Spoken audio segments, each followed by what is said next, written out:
here, and welcome back to the Gear Obsession channel.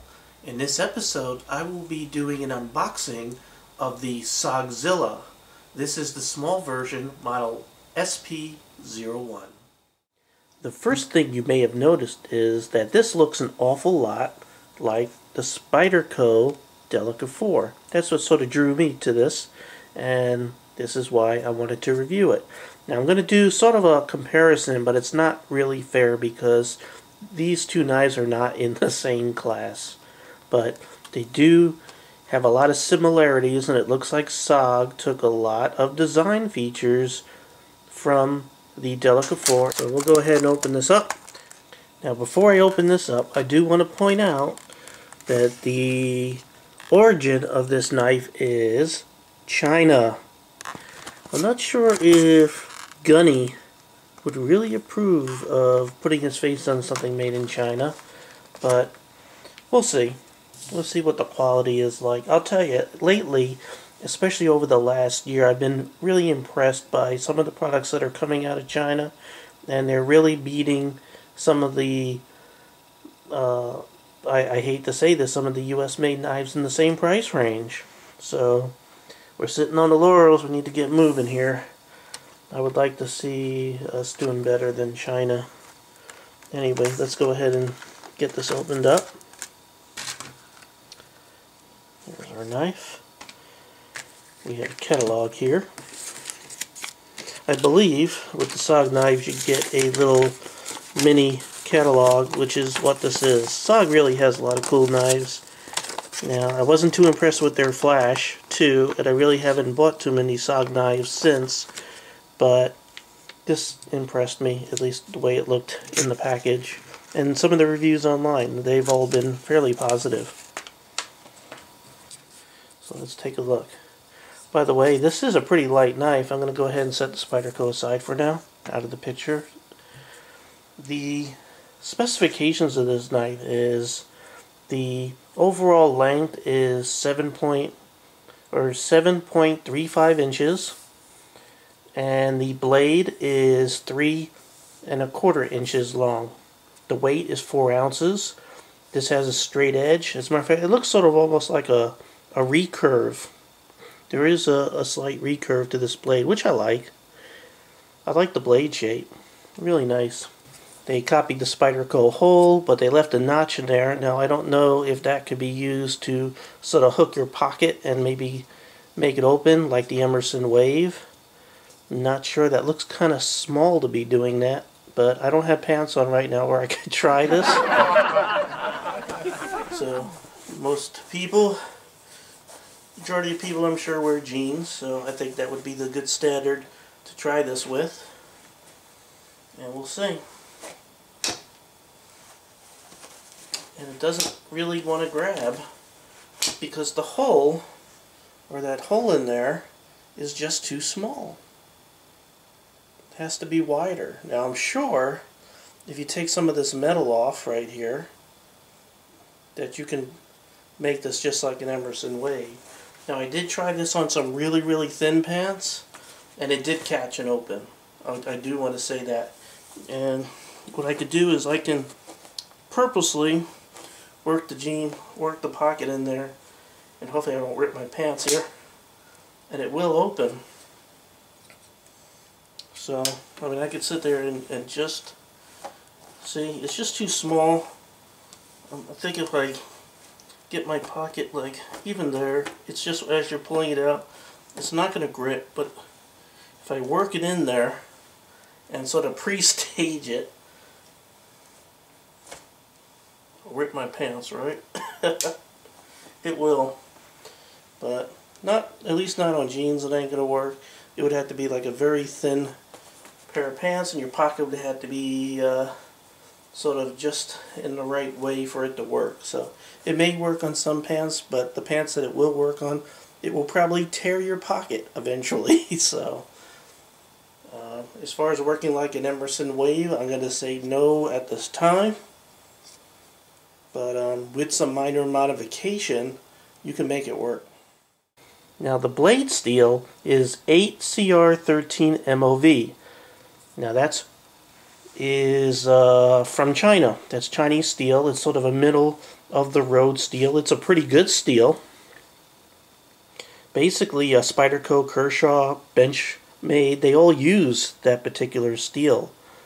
But, you know, it's a typical high carbon steel, carbon, chromium, vanadium, all the things you find in a modern blade steel these days. The handle is Zytel. There are metal liners inside there. It may be hard to see. I'll tell you what, let me put some light on the subject. This camera's good, but it ain't that good. So I'm going to go ahead and get a flashlight here and sort of get that down in there so we can see. So you can see the metal liner in there. Right there.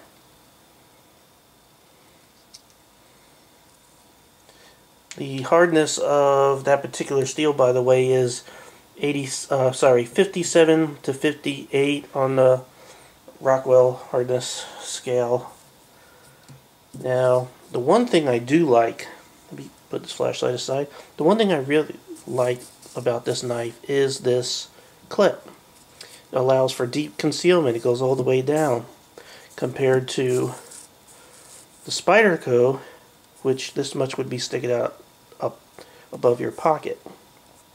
This allows for deep concealment, just like the Flash 2. And I do like the clip. It's pretty good, pretty strong. So let's fold this up.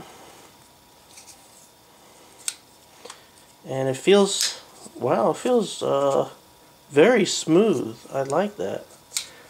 And this is right out of the box. You could almost flip it out of there. So brand new, that's pretty good. Very smooth. Let's see if lockup is good. Oh, I feel a little side-to-side play. There is some side-to-side. There's actually a little up and down play too. Listen. You know, that's one of the reasons why I didn't like the Flash. There was some blade play out of the box. So before the end of this video, I'll tighten up the screw here and see if that helps. Opens up very well. I do like there is a indent in the scales of this blade right here to sort of lead your finger in to the hole. See it right there. Actually, it looks like it's kind of high. I would think it would be down here a little bit. Actually, it's up here, which is kind of awkward. There's a lot of jimping. There's a nice jimped thumb ramp right here, and it's about the right feel and roughness. There's all kinds all the way down the spine. By the way, this is a lock back. And basically all around this whole blade, lots of texture, just aggressive enough to keep a good grip, a good purchase. Feels good. Now when you hold it like this right away, I feel that grip, the clip right there, that's poking right in your thumb.